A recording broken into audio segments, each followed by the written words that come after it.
Hello all. Jodhpur Mehrangarh ഫോർട്ടിലാണുള്ളത്. കുന്ന് കയറി തളർന്നപ്പോൾ ഒരു തണലത്ത് നോക്കിയിരിക്കുക. അപ്പോൾ ഏതായാലും ഒരു കഥ നിങ്ങളോട് പറയാമെന്ന് വിചാരിച്ചു. നമ്മൾ ഈ യാത്ര ചെയ്യുന്ന നേരത്ത് ശ്രദ്ധിക്കേണ്ട ഒരു സംഗതിയാണ് നമ്മളെ സാധനങ്ങൾ, ഈ ഫോണുകൾ, നമ്മളെ പേഴ്സ് ഒക്കെ വളരെ ശ്രദ്ധിക്കേണ്ട ഒരു സംഗതിയാണ്. നമ്മൾ ശ്രദ്ധിച്ചാലും ഇല്ലെങ്കിലും പോക്കറ്റ് അടിക്കേണ്ടവർ അത് അടിച്ചുകൊണ്ടുപോകും. അപ്പോൾ ലാസ്റ്റ് ഇയർ കഴിഞ്ഞ വർഷം ഞാൻ കശ്മീരിലേക്കും കശ്മീർ പഞ്ചാബ് ഒരു ട്രിപ്പ് പോയിരുന്നു. അപ്പോൾ ഡൽഹി ജമാ മസ്ജിദിൽ വെച്ച് ഈ സെയിം ദിവസം ഹോളിൻ്റെ ദിവസം നമുക്ക് എൻ്റെ ഫോണ് പോക്കറ്റ് അടിച്ചു പോയി. അപ്പോൾ ഞങ്ങൾ ശരിക്കും ജലന്ധറിലേക്കാണ് അന്ന് ടിക്കറ്റ് എടുത്തിരുന്നത്.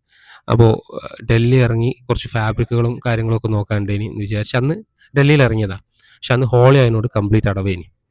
അപ്പോൾ ഞങ്ങൾ എന്ത് ചെയ്തെന്ന് വെച്ചാൽ പിന്നെ ഏതായാലും നോമ്പൊക്കെ ഉള്ളതാണ്, ജമാ മസ്ജിദിലൊക്കെ പോയി നിൽക്കാമെന്ന് പറഞ്ഞ് കുറച്ച് ആ ഏരിയയിലൊക്കെ കറങ്ങി നോമ്പ് തുറക്കാൻ സമയമായപ്പം ജമാ മസ്ജിദിലേക്ക് വന്നതാണ്.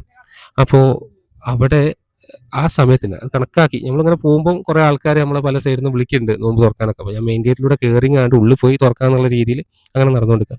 കറക്റ്റ് അവിടെ എത്താൻ നേരത്ത് നല്ലൊരു മഴ പെയ്തു. ആ മഴ പെയ്തപ്പോൾ എന്ത് ചെയ്തു, എല്ലാവരും കൂടിയും അതിൻ്റെ ഗേറ്റിൻ്റെ ഉള്ളിലേക്ക് പാഞ്ഞ് കയറി. അതിൻ്റെ ഒരു എൻട്രൻസ് ഉണ്ട്, അതിൻ്റെ ഉള്ളിലേക്ക് പാഞ്ഞ് കയറി. ആ സമയത്ത് ഫോൺ പോക്കറ്റ് അടിച്ചു പോയി. ആ സമയത്ത് ആ പോയത് എനിക്ക് അറിയില്ല. ഞാൻ ജസ്റ്റ് മുകളിൽ പോയിങ്ങാണ്ട് തപ്പ വുളു എടുക്കാൻ നേരത്ത് ജസ്റ്റ് തപ്പ നേരത്ത് ഫോൺ കാണുന്നില്ല. അപ്പോൾ ഞാൻ വേറൊരാളോട് ചോദിച്ചു, നിങ്ങളെ ഫോൺ എന്തെങ്കിലും, എൻ്റെ ഫോൺ പോയി അവിടെ തൊഴിഞ്ഞു പോയി, ഒന്ന് വിളിക്കാനാണ് എന്ന് പറഞ്ഞു. അപ്പോൾ അയാളെ ഫോണും പോയി. അപ്പോൾ ഞങ്ങൾ എന്ത് ചെയ്ത് കുറേ ആൾക്കാരെ കാണുന്നു, ഓരോരുത്തൊക്കെ പോയി. കുറച്ച് കഴിഞ്ഞപ്പോൾ നമ്മൾ എന്ത് ചെയ്ത് നേരെ പോലീസ് സ്റ്റേഷനിൽ പോയി പരാതി കൊടുത്ത് കംപ്ലൈൻറ്റ് കൊടുത്തപ്പം മൊത്തം 16 ആൾക്കാർ അവിടെ അന്നത്തെ ദിവസം ഫോൺ പോയതായിട്ട് പരാതി വന്നത്. അത് കഴിഞ്ഞാണ്ട് ഞാൻ കുറച്ച് പോലീസ് സ്റ്റേഷനിൽ ഇരുന്നിട്ട് വലിയ കാര്യമൊന്നുമില്ല എന്ന് മനസ്സിലായപ്പോൾ ഞാൻ എന്ത് ചെയ്ത് ഇറങ്ങിങ്ങാണ്ട് പള്ളീൻ്റെ കമ്മിറ്റി ഓഫീസിലേക്ക് പോയി.